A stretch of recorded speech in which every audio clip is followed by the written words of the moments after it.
Is it 6:30 yet, or is it 6:29? 6:29. All right. Can I start then? 29. Yes, go ahead, Sarah Patton. Hi, I'm Sarah Patton. I'm the president of the board of Friends of the Market. And Friends of the Market and the Market Foundation are the sponsors of this event tonight. And we're really excited to be hearing what Heather has to say, and thrilled that she is as sparkly as her personality today. A lot of you know Friends of the Market. I brought along, well, actually Kate brought along one of our brochures. I'll pass it around. We're very excited to invite anybody here who is not already a member of Friends of the Market, please to join.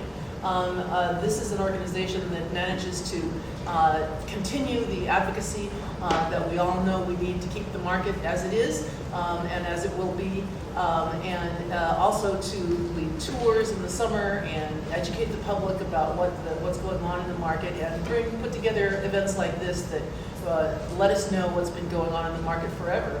And I'll pass this around. We have a website, www.friendsofthemarket.net. And if you can look at this, and once again, I welcome you to join. There are more brochures out back on the table out there. Right. So people want to take one. That's Kate Kraft. She's helping me out when I need that. We just had an op-ed in the Saturday Times a week from last Saturday, week before last Saturday, because we're very concerned about the proposal to completely close Pike Place to vehicular traffic because of the impact it would have on merchants not being able to load and unload their goods. We're also concerned about that because of the proposal to put a really big station for the First Avenue streetcar between Pike and Pine, which would also take away a lot of the area that the merchants have to load and unload their traffic. So those are just some examples of the advocacy that Friends of the Market does to try to make sure that the market works for all of us, and especially for the merchants and the people who live in Seattle. The tourists are wonderful, we're glad they're here, but really we wanted to work for the people who live here, and the merchants need to do that. So Friends of the Market, also, we have, besides this event, we're also co-sponsoring an event on the Pike Place Market 110th Anniversary exhibit. This is photographer John Stamets, a famous photographer around town. He was, which newspaper did he work for? Maybe both of them. Seattle Sun. Seattle He was Sun. the last editor of the Seattle Sun. Bless his heart. He, a well-known photographer. If you saw the amazing photographs of the Husky Stadium falling down when it was being built, he's the one who got those famous photographs. He planned it. And he took a series of photographs of the market and published it in the Portrait of the Market, which was published by, I think, University of Washington Press. Is that right? Comet. Comet, okay. Well, completely off. Okay, and Nick Sutton is the person who's got the most, and you want to raise your hand, Nick? Nick has been pulling this together and getting the Friends of the Market involved. This is going to be August 17th. It's going to be really exciting. There are going to be large enlargements of many of the photographs from the portrait of the market. How big? How big are they going to be? 15 by 42. That's big. Yeah. 15 feet? No, 15 inches. Could be interesting. Yeah, and they will be placed on, I think, easels at the point at where they were taken, so you'll be able to compare them, and you'll be able to go from portrait to portrait, and then I think we'll also have a place to have some delicious things to eat and drink and celebrate this wonderful, this wonderful, and which anniversary is it, Nick? This is the 30th anniversary of the publication of the book. The publication. So exciting. Yeah, so August 17th, and I think we're starting at 7 p.m. that night. So put that in your calendars for absolutely sure. 6:30. 6:30. Okay. That's what I was told. Well, get there at 6:30 so that you beat the crowds, right? And the traffic. What time did it start on? It'll be 6:30. We got to update the brochure. Okay. All right. I was just reading the brochure. So. Also, I mentioned that the Friends of the Market do tours. on Saturday mornings. If we have enough overflow, I'm on tap to do the Sunday tours.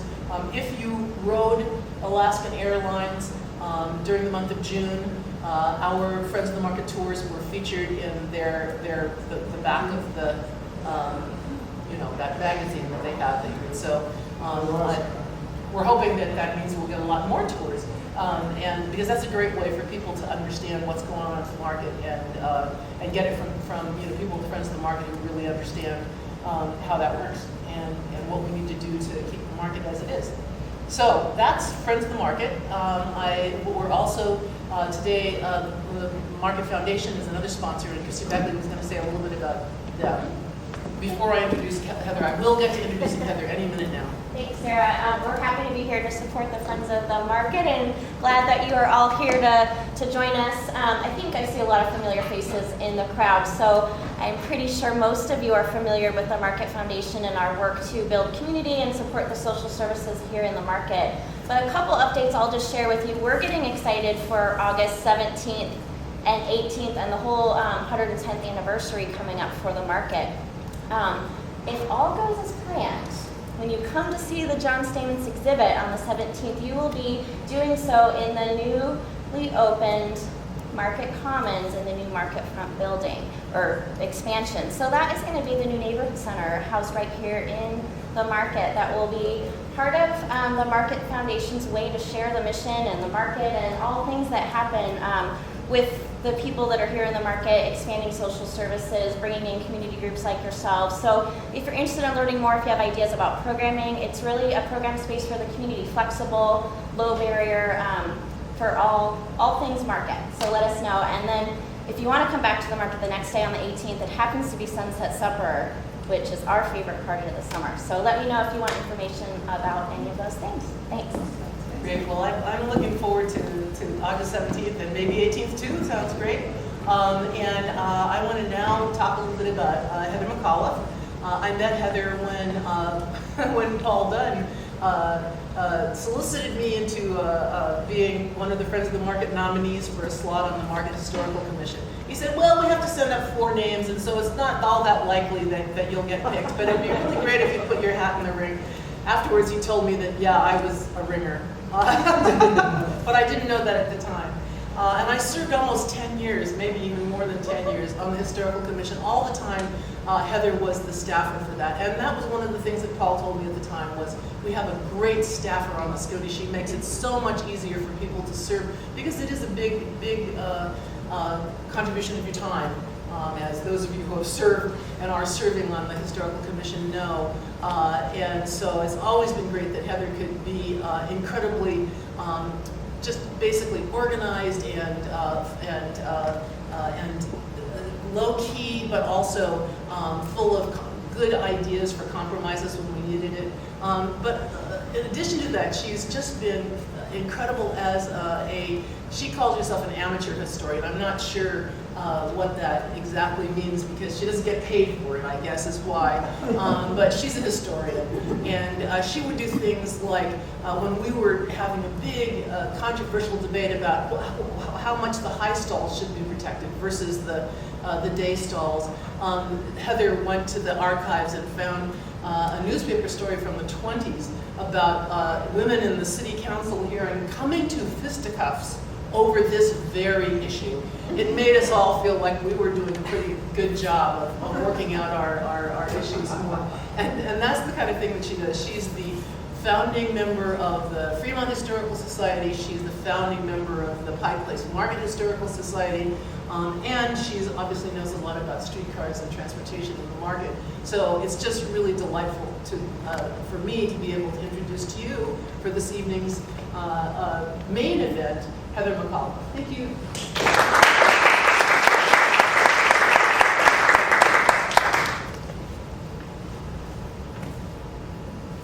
This presentation is absolutely for Paul Dorpat.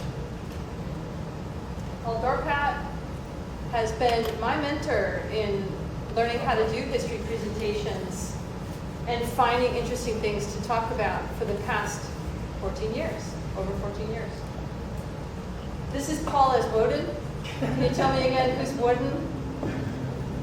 Paul? He's a Scandinavian version of the Almighty. The king of the gods. Isn't that right? He's the king of gods, right? So I'm going to tell Are you. there any Scandinavians here? I bet there It is are. full. Well, let's get to the lecture here. So I appreciate everybody braving the traffic. I know it has become a supreme hassle to get here, and so I appreciate that you took the time to get here, all included. I wanted to talk to you a little bit about my background and why I ended up here. I have always volunteered ever since I was a preteen, and my mom got me involved through her church to pattern cerebral palsy victims, children that had suffered from cerebral palsy since birth or through an accident. And I learned how to help people and be in close quarters with people helping a long time ago. And I also learned to appreciate how much love there is between volunteers and what they're doing. And I've always thought, since I started working as a teenager, that volunteers tend to get more done than people who are paid. So I have a lot of appreciation for volunteers. I still staff the Pike Market Historical Commission and the Ballard Abbey Landmark District Board. I've been doing that job for over 14 years.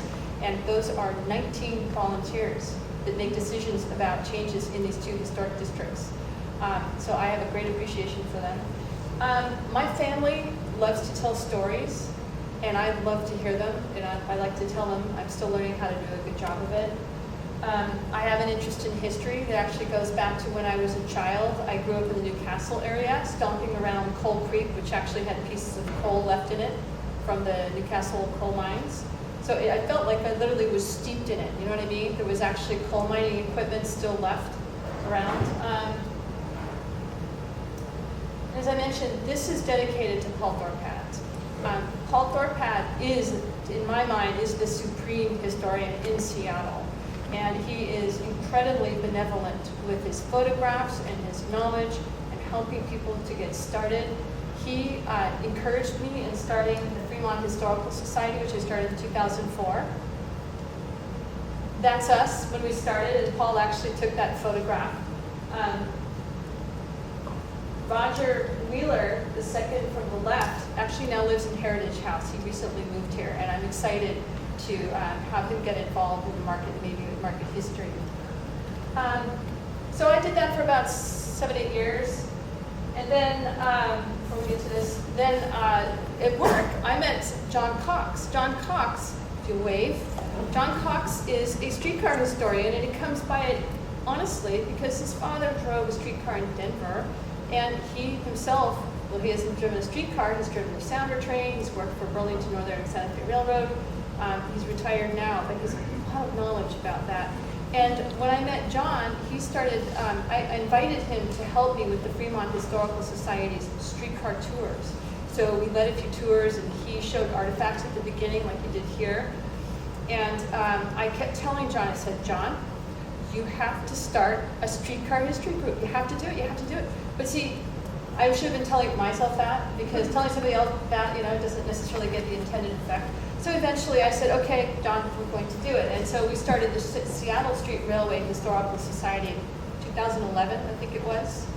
Sounds about right. And we had some meetings down in Union Station. We had employees from Sound Transit and Metro Transit and people interested in streetcar history and train history come to that group. And then my schedule changed because I went to 3/4 time in 2013.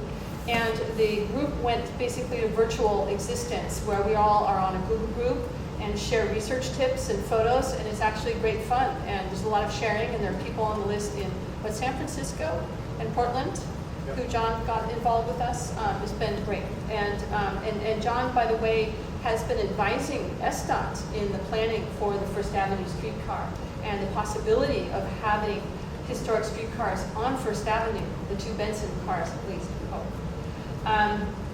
And then I kept threatening to John Turnbull there in the yellow shirt and Paul Dunn sitting there next to Ernie Dornfeld. I don't know, a couple years ago, 3 years ago, 4 years ago, I said, we're going to start a market history group. We're going to do it. We're going to do it, right? And eventually I called them together with me in November of 2014, 15, was. And then we had our official kickoff in February of 2016. And this time we had Paul Dorpat joining us. This was at Ivers.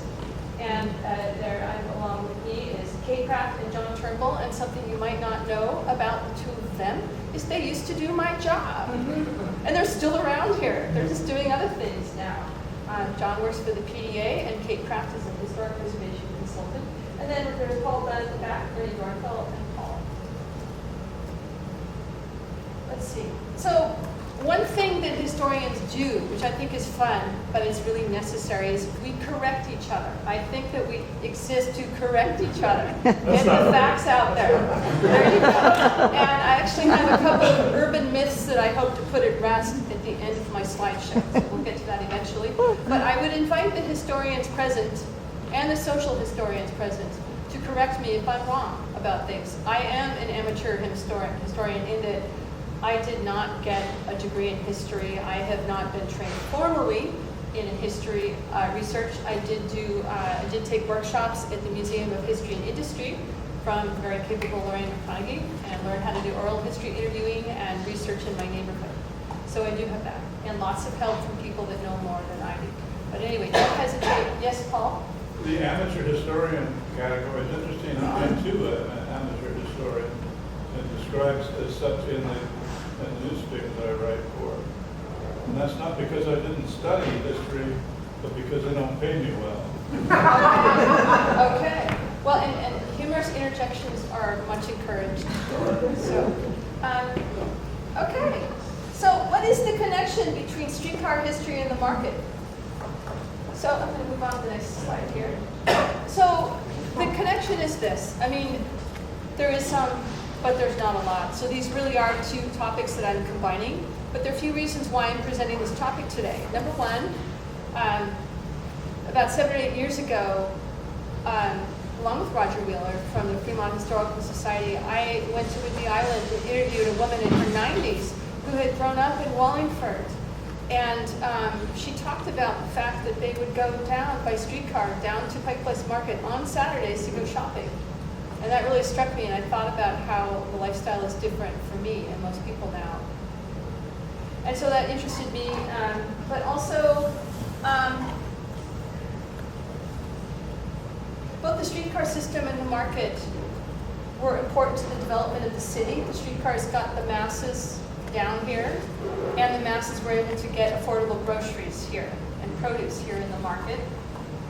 The people who had money drove cars to Pike Place Market, but everybody else was riding the streetcar or walking. I think, based on what I know, and again, I don't know everything, that really the heyday of the streetcar system in Seattle was in the 20s, and so was the market. There were lots of challenges after that. And so, therefore, I'm dressed for the 20s today. And just to tell you a little more about that, so I have a list of passengers carried that I dug up from the archives over at the UW Special Collections. And this is actually a listing of revenue collected for the streetcar system, all told. In 1909, it was $80 million, $765,891, and then and that was in 1909. And actually, in 1926, it had dropped to just a little over 70 million. And then in 1939, it had dropped by another 20. And so, just to give you a sense of what happened, the streetcars were what people were using initially a lot. There were a lot of people riding the streetcars. And then as we started shopping at grocery stores that were in other places and shopping centers, and the car began its rise in popularity, then there were fewer people using the streetcars. But the main reason why the streetcar system failed is this. So all of the original streetcar lines that were put in the 1890s and on were privately owned. But in 1919, the city took over ownership of all of these lines, and it was a tremendous debt. I think it was $15 million, and they were never able to pay it back. And the reason why is that the Seattle voters would not allow an increase in the fare, and fewer people were riding over time.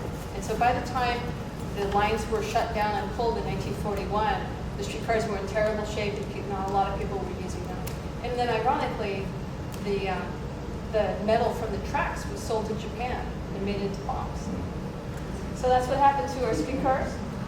And a lot of the streetcars have been parted out and sent to other cities and don't exist anymore. Let's see, what else was I going to say about that? So, now I'm going to talk a little bit more about what I was just saying about the development of the city and Pike Place Market's role in that. So I'm citing a November 21st, 1928 Post-Intelligencer article. It talks about how Pike Place Market's fame has become national and how, quote, by raising the standard of living through prices for articles counted as luxuries in many other cities, they have made the city doubly attractive as a place in which to raise a family. This, at least indirectly, has had a part in giving to Seattle one of the highest percentages of home ownership among the cities in the nation. These markets are redolent of kitchen cheer, very close to the human heart. They are convincingly suggestive of mild climate and productive soil. Their producer-merchant polyglot reflects a happy cosmopolitanism and mirrors one of the most felicitous sides of life by offering to city-prisoned thousands an engaging, even if second-hand, contact with things of the soil. Clean salt air for appetite, fresh, clean, cheap food to satisfy it. Where is another American city which enjoys a better combination for home and happiness?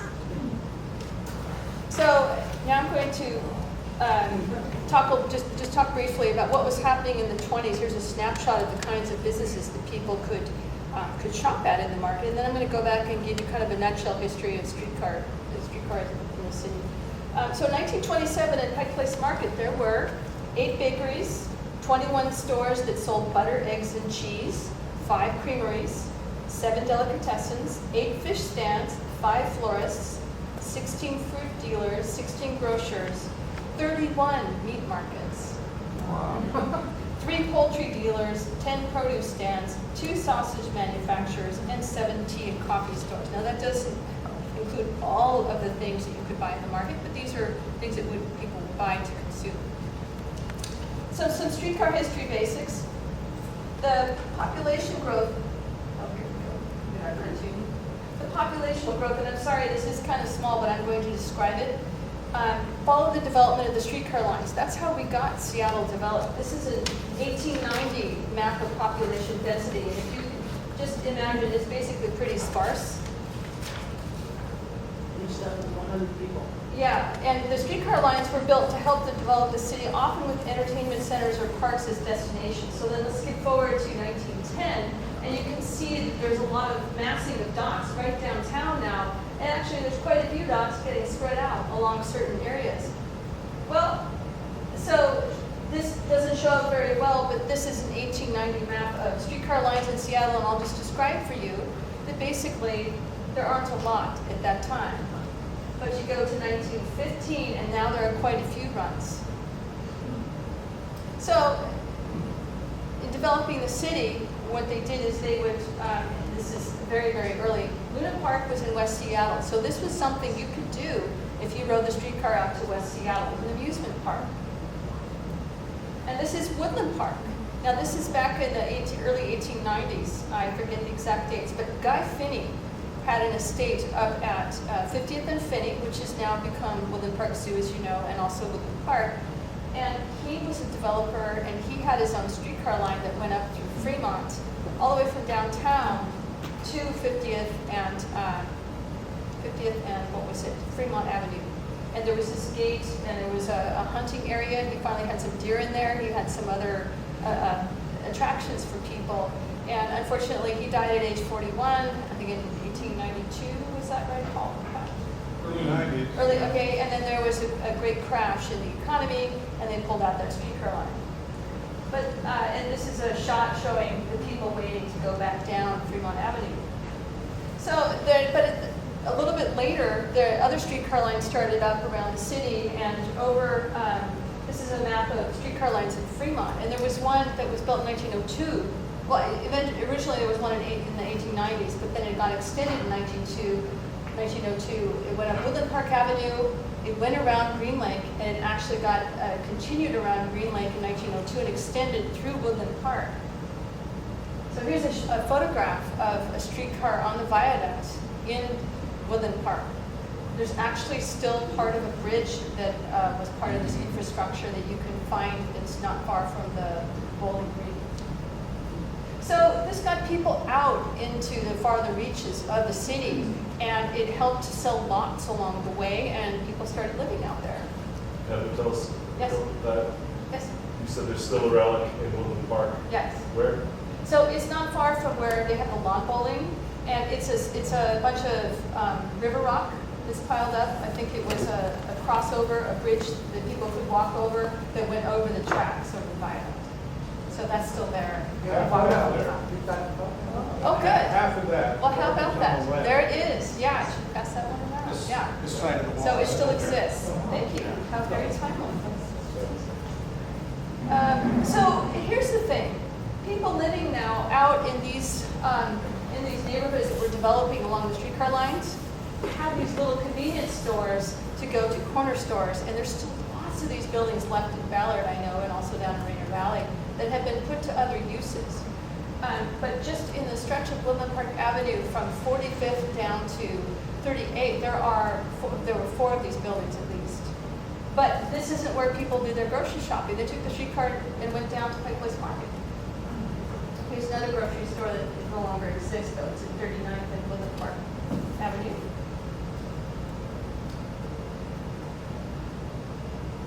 So just as an aside, it's fun to throw these things in. When I was researching the history of the line along Woodland Park Avenue, I came across something really unusual. So how many of you recognize this elephant?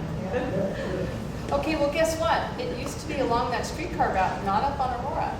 When I was researching the history of Woodland Park Avenue, lo and behold, there was this house, this really unusual house. This is in the 3400 block of Woodland Park Avenue, and that elephant was the Breda elephant. It was made by Gil Breda's grandfather, who was an artisan from, he was a craftsman from Italy, who did aprons for storefronts. That means these little tiles that spelled out names and addresses. And during the Great Depression, he put his workers he kept his workers busy by having them construct this elephant, and he did this really beautiful tiled hauga on top of it.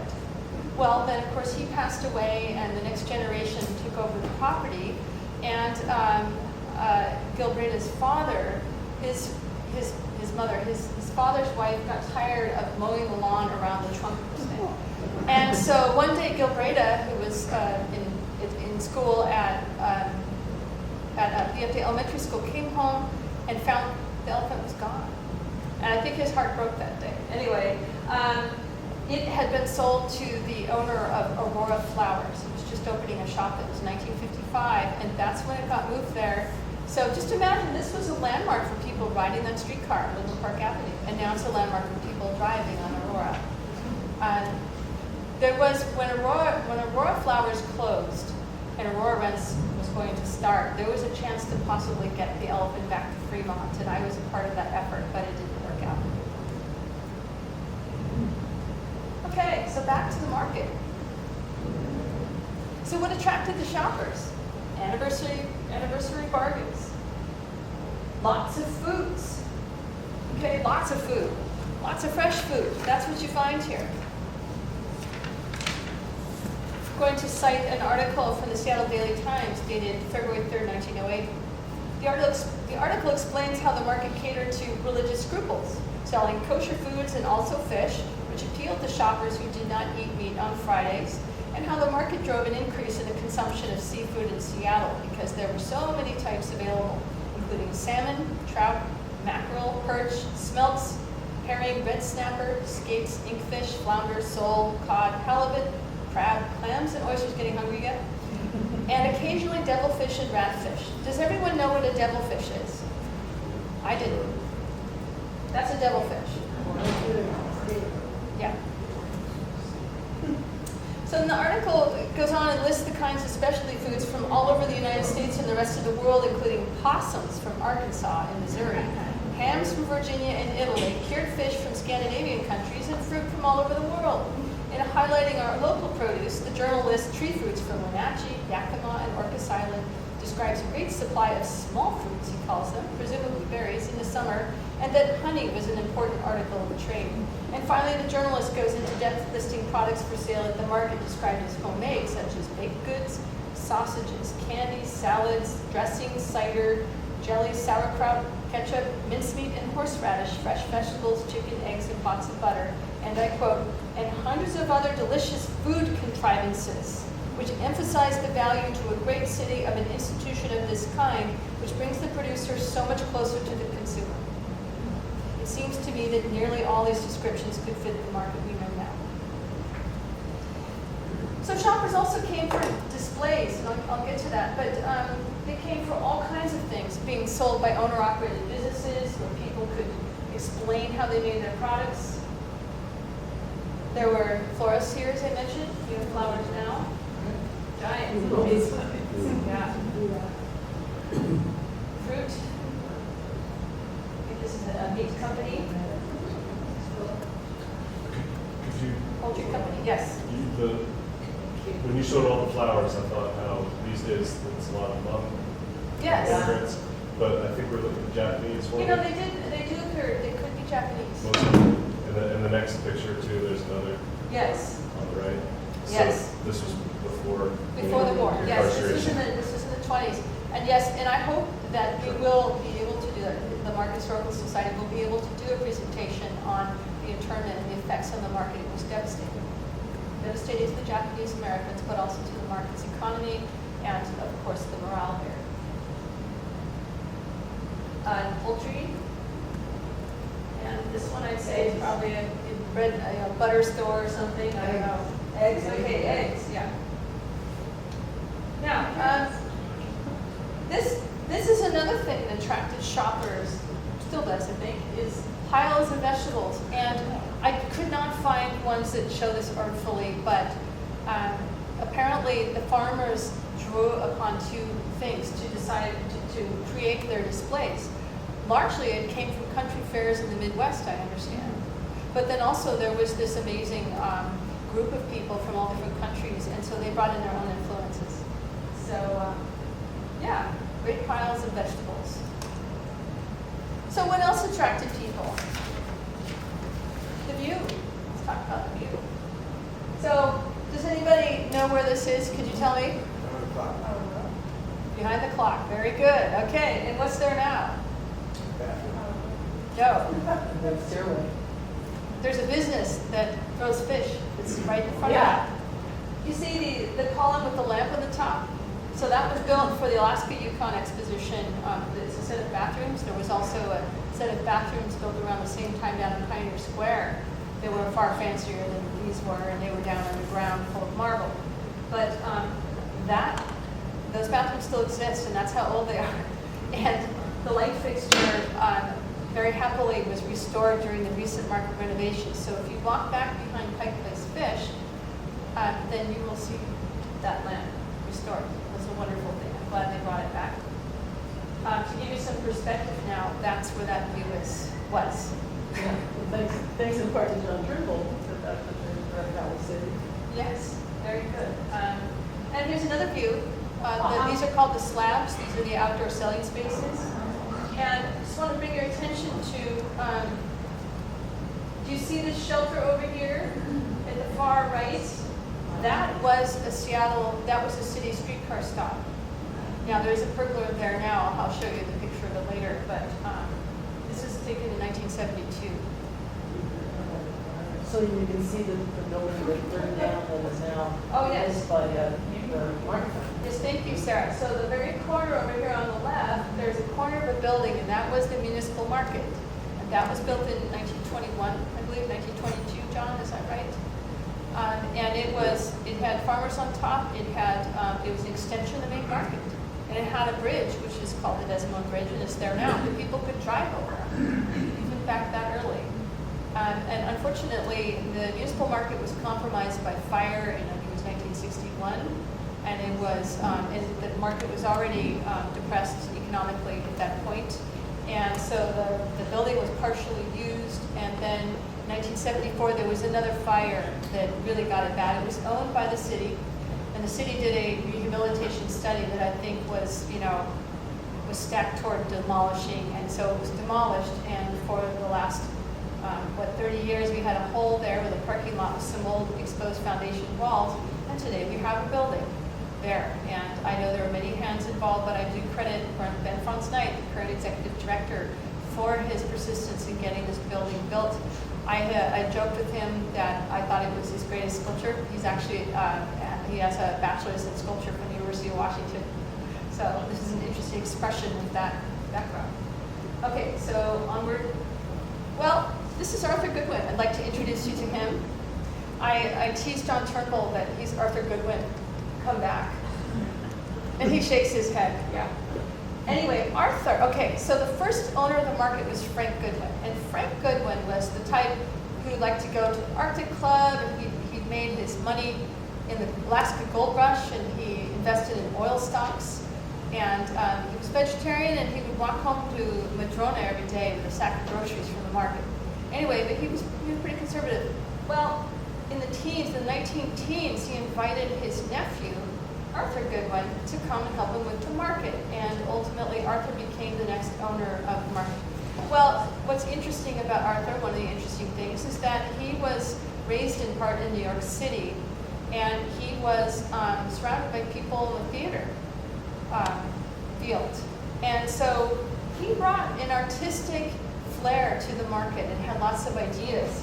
And he's the reason that the Economy Arcade down here on this side, on the north side of the building, there are all these theater lights. You don't really find those around the rest of the market. That was Arthur's touch. And Arthur, and this is where we're going to get to our point, where we're going to get to the point where we're going to do a little dance demonstration. Arthur was the reason that there was a vaudeville stage in the market. It was on the municipal market, apparently the southwest corner. Is that right, John Turnbull? Yeah, still can't find it. We're still trying to find, we will eventually get to the bottom of this and locate it. I found ads in the historic Seattle Times that I was reviewing about this, and the stage was used for music, for band and orchestra. It was used also, actually, ironically, for streetcar lost items auctions. Anyway, the whole reason why it was put out there on the municipal market is because when the municipal market opened in 1922, it wasn't doing very well. People weren't going out there.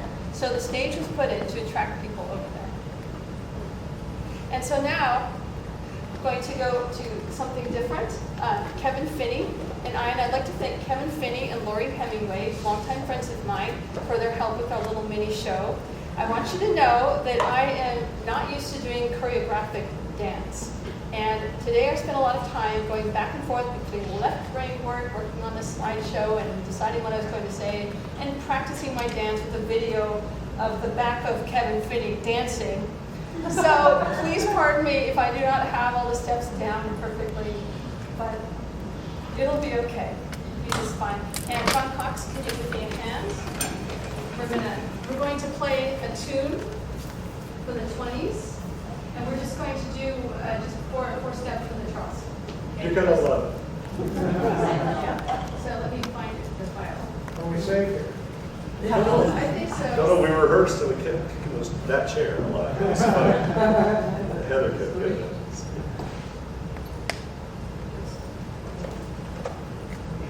So it's going to be a little louder, just so you're not surprised.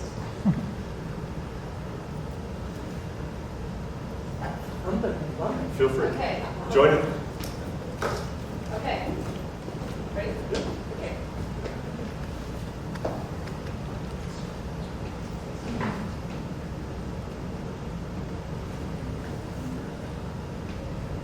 No, don't change anything.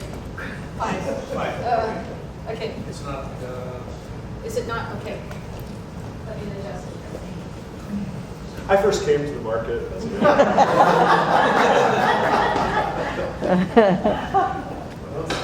Oh, yeah. Oh, you have to change cables? Just I'll give you just a little bit of history that connected to my family. My wife, Sarah Excellent. Finney, at that time was Sarah Burroughs, was working as a fundraiser on a political campaign when we got engaged. And we were having coffee in Lower Queen Anne and looking at, I think, the Seattle Weekly, and saw an ad for a position for fundraiser for a 3-year capital campaign here at the market, for the Pike Place Market Foundation. And she looked at me and said, work at the market 3 years, then make babies? That's not how it worked out. By the time she left the market, we had 2 babies. And she ended up working here for 5 years. Now I'm going to blank on the director's name that she worked. Marlis, thank you. Thank you. She worked under Marlis. Sorry. And then she moved on. And so the Sunset Supper was something that she worked on. She was very proud that happened on her watch. Where are the babies? Sorry? Where are the babies? He just graduated college and has a job in San Francisco. He's not living at home. And she's just finished a year at CLU. Thank you. Appreciate the break. Yeah. Okay.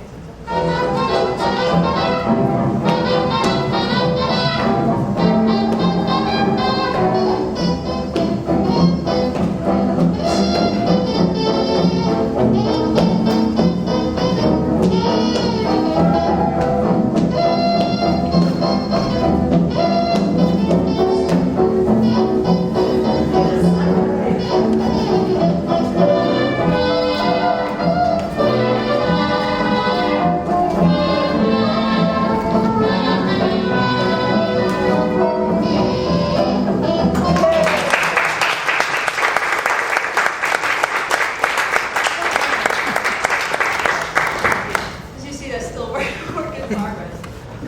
Anyway, but it gives me great joy to bring dancing to my presentation. And Kevin is a professional actor, lives in West Seattle, so if you know anybody who wants somebody who's really darn funny, I just want you to know that he's one of the funniest people I know. And so I just want to put a pitch in there for him. Okay, so back to the slideshow. Got a few more slides. Thank you for reminding me about that. You can see all my files now. Actually, I'll close this so you don't see all my files. I'm smart here. Is that Jim laughing? Okay, where was I? I'm down here. I'm going to open this one, and then I will plug in the... Yeah, know your equipment. Number one thing about presenting, know your equipment. I was down here twice, I'll have you know, in the past 2 weeks, testing things out. Okay, so, there we are.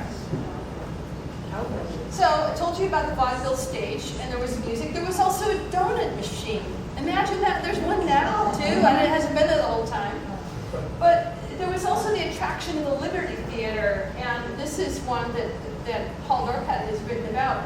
But, and you see it's at the far right. Anyway, it was at the northeast corner of First and Pike, and shoppers at Pike Place Market can have their produce bags watched while they went to the movies. Can you tell me anything else about the Liberty Theater, Paul? It was long-lived and very popular and quite successful. And they changed the face of it once or twice and got rid of that Liberty, a beautiful sign. It was popular. One of the more successful theaters in town. Always movie or legitimate? I know it had some legitimate, yeah. It had not legitimate, it had vaudeville. Ah, great. There we go. Now, just to note that there's a lot of traffic on it. And did you know that there's a new streetcar planned on First Avenue? Okay. And did you know it's going to have the 2 center lanes? Okay. Well, what's interesting is that this lane over here, the curb lane, lots of merchants use it for loading and unloading. What is going to be worked out, it sounds like, is that they will still be able to do that, but drivers will need to drive around them between 9 and 11 in the morning. So that was the compromise so far, that's my understanding. In addition to the Liberty Theater, there's a post office in the building in the lower parts of the main market. And this was a tremendous amenity. I wish for the merchants' sake and the residents' sake that there was one there now. In addition to that, though, there was also a branch of the Seattle Public Library, and it opened in July 1922 at the request of workers at the market. It was next to a donut shop, perfect, in the basement of the main market. The library was set up on groceteria shelves. Here's a couple citations from the Seattle Times that I thought were kind of fun. It says, in spite of the outdoor noises and smells of the market, the book corner maintains the true library atmosphere of detachment and unruffled serenity. Once introduced to the books among the green groceries, the dry goods, and the cook shops, finders keep on coming. Some are first lured in by the sight of comfortable chairs looking out over the harbor. Some come to sit and think, and some just sit, but eventually they take out books. And then just to note that Tuesday was a traditional day off for maids, and they would go down to the market to drink hot chocolate. I thought that was interesting. Okay, but also, what did people come down to the market for? What did they? People watching. People watching. So I'm going to go back to the 1908 article that I was citing earlier. The journalist quotes playwright Charles Hoyt. There are funny things going on around you all the time, and explains how this describes the market, and I quote, this is especially true at a place where all the walks of life gather, or where many lines of trade are promoted. The Seattle Public Market is such a place. It is an exchange for humanity as much as for fruits and vegetables, and dozens of persons are drawn there again and again by the novelty of watching the many odd types, which may be found in plenty in Pike Place any day of the week, and particularly on Saturdays, the busiest days in the big food market. What was the date of that? 1908. Not too bad. Yeah. And I forgot to mention that with the vaudeville acts, they changed on Saturdays, so it was really well timed. That really got people down to the market on Saturdays. So now I'm on to my other facts category, and this was hastily put together around 4:15 this afternoon. Okay, so this is not quite as organized, but it's still fun. So this is a picture I got from Paul Norpat years ago that I think is absolutely fascinating. So there was a viaduct that went from the waterfront all the way up to where it tucks in, where the footbridge is now. There has been a history of pedestrian connections down the waterfront since the beginning of the market. And this is how people who grew their produce on the islands got it up to the market. We had the Mosquito Fleet, which was a group of boats that were privately owned that ferried people around all over Elliott Bay and up in the San Juan Islands. They got people to their vacation homes. They helped farmers get their produce to Pike Place Market. So, as you know, we don't have this anymore. It was taken down when the, well, it was put into sections and then kind of recreated after the Aurora Viaduct was put in. Here's another photograph of it from the side. You can see going up into under the hill climb. Yeah. And so now I'm going to get into a couple of urban myths. Okay, well, first of all, this is not, and this is a photograph that I had hoped to get in a larger scale from the Museum of History and Industry, and I did not. But it's an interesting photograph, and it's from, I believe it's from the 20s, and this is actually showing you, and I'm sorry that you can't make it out in greater detail, but this was a group of Japanese farmers who rallied to put food together for the poor in Seattle. I thought that was really significant. Okay, on to the urban myths. So this is the pergola that is currently at Western and Virginia, and it is not the same as what was originally there. You might have noticed it if you saw the plans up here, it was more of a squarish rectangular structure. So this was put in I think, 1979. But there is an urban myth out there that I hope to correct today. This was not a stop for the interurban. This was a stop for streetcar lines that belonged to the city, okay?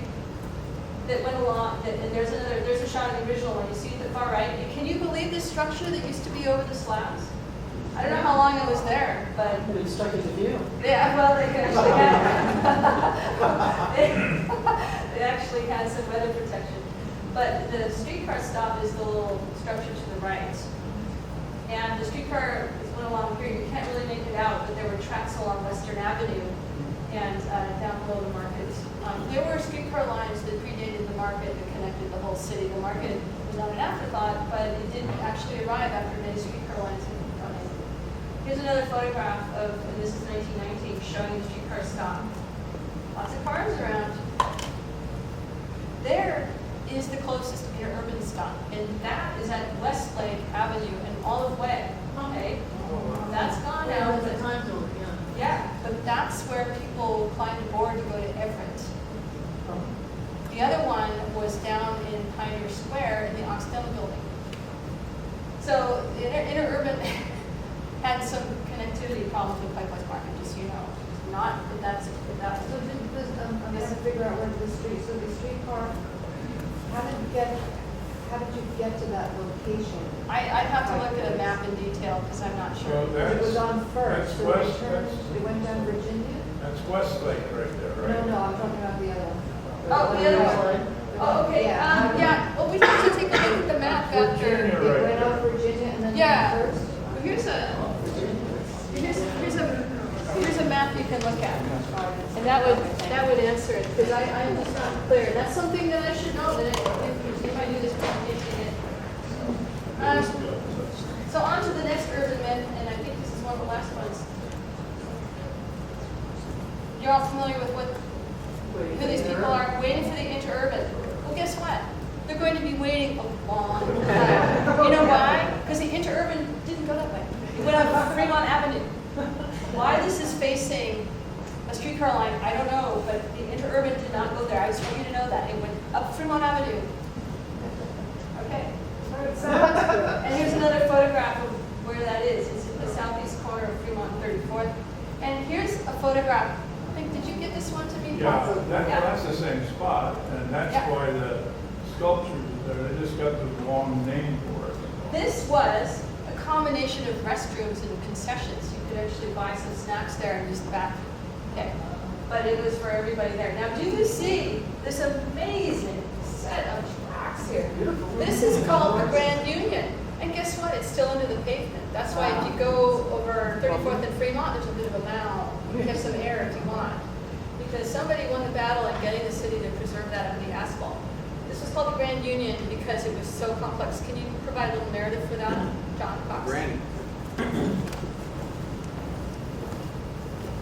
Grand Union allows a car coming from any direction to go any other direction. You can go south and turn east, turn north and turn west. As opposed to most other junctions that these were all purpose built for specific lines.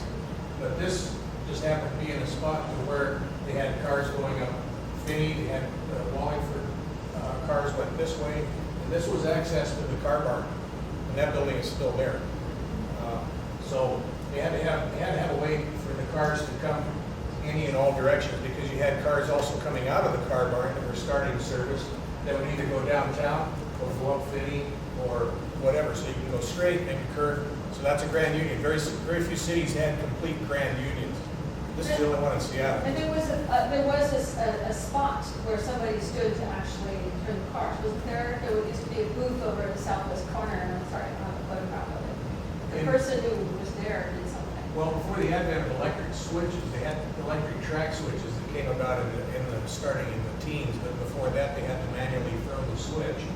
And in complex, they call this special work, in complex junctions like this, quite a few cities would have a tower man. They'd have a tower with levers, and he could throw the switch for whatever car that was coming, the number 6 line, when it makes it go this way and whatever. So, in fact, that's what this is. This is a switch iron, and they carry, every streetcar in the world carried or still carries one of these things so they can manually throw the switch points. In case it doesn't flop over, you come to an electric switch, or quite often you see old pictures of streetcars that had a really long switch iron hanging on the front of the car, and the motorman would drop the front window, and he would grab that bar, and he would reach into the points and flop them over from the front vestibule of the car. And I've even heard stories, I never talked to anybody that could do this, but I've heard stories of certain motormen that could actually flop the points of the switch while the car was still moving.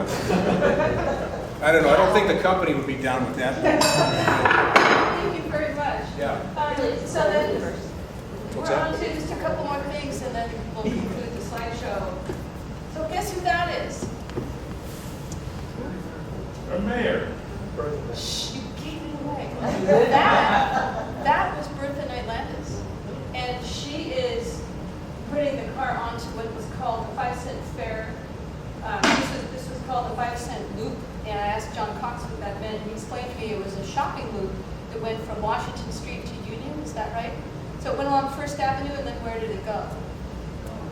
I think it went between First and Third. Okay, so just loop around those. I'm not dead certain about that. Okay, Yeah. that'd be an interesting thing to learn more about. But anyway, that's our former mayor. Yeah. And then, does everybody know what this castle-like building was? This was the Armory, and it used to be just down the street. It was literally just to the north of Victor Steinberg Park. And when it was activated for like World War I, it became a very busy place. There were drills, there were marches, and of course that brought tides of people to come shop at Pike Place Market. And when did it go down? So it was taken down in the 70s.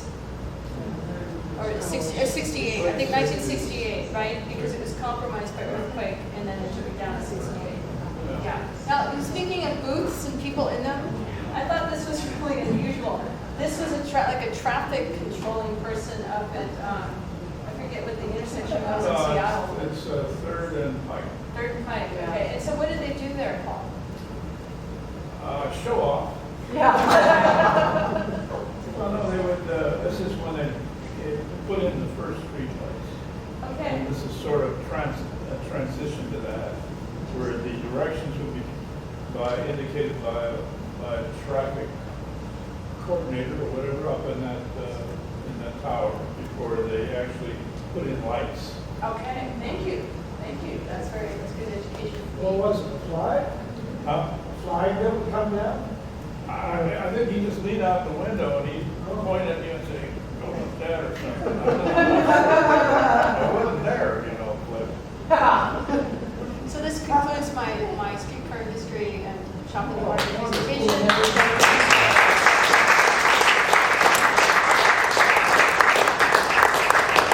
Thank you all for coming. Please eat your cookies. Yes, John? Can you go back to that first slide that you showed? Yeah, the very first one? Yeah. Yes. Then can you do the dance again? One more here. Okay, now this is interesting. So, at First and Pike, in 1938, this professor who was at the University of Washington found that First and Pike was the noisiest place in downtown Seattle. Do you know why? The streetcars. And then in 1941, there was another article where he's telling me, oh, it's so quiet now, because they've been taken out. Yeah. There you go. I think that tower was at 4th and Pike. 4th and Pike? Oh, okay. I have to go back and check that. Okay, so we're going to go back to the first slide real quick. But you're welcome to leave if you need to. You don't need to. So, Heather, Yes? how many different streetcar lines came to First and Pike? Which one did you mean, John? Sorry. The one that shows the market and the. Oh, yes, the First and Pike. Okay, we'll go to that. Yes. Okay, sorry, Kate, what were you saying? How many different lines actually came through First and Pike? I mean, how many? I don't know, but this statistic I do have. 1 in 4 streetcar riders passed First and Pike. 1 in 8 got on or off there. Sorry, I don't know where this slide. When you kind of hit open width. Okay. Yes. Okay, so we'll go back to right here. Yes. You micromanaging me. All of that. This car is called the Stone and Webster Turtleback design. It was designed by the company that operated Seattle Electric Company and then later Seattle Municipal Railway. We have, when we get the heritage operation going on First Avenue with the 2 cars from Melbourne, hopefully to follow, we'll have one of these. We have our original Stone and Webster, the car body, one of these under wraps, that hopefully we can restore and run that as well. And also one of the smaller cars, which is known as a Bernie car. The very first one ran here in Seattle, 101 years ago. We have the one that was in the spaghetti factory. And that's almost complete. Yeah, I think it's pretty interesting that Stone and Webster actually ultimately became Puget Sound Power Plant, but that the electric utilities and the transportation, the transit were together with the streetcars. And there was actually a personnel hatch cover behind Seattle City Light that was the PST L&P Co., which was the Puget Sound Traction Light and Power Company. Because traction was for transit. And now, we're in a situation where Seattle City Light and all the rest of the electric utilities around the country are very excited about electric vehicles again. Not streetcars, but they're excited about individual electric vehicles because they'll increase the load while they're losing it to efficiency, so that's great. Now, were all these overhead electric lines? Ask John Cox. Yes. How do they keep track of how much each private company owed? It's all municipal here. It was all But they did have separate ones. Didn't you say? Yeah, they had separate, then they joined together. What they, That's quite what often, Webster, that's what that company which you mentioned, what's the name of it again? Stone and Webster. Stone and Webster. quite often they had meters on each one of the cars, showed how much power was being drawn. Okay. Cool.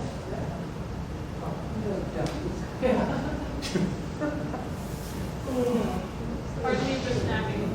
I rode with my parents. Problem.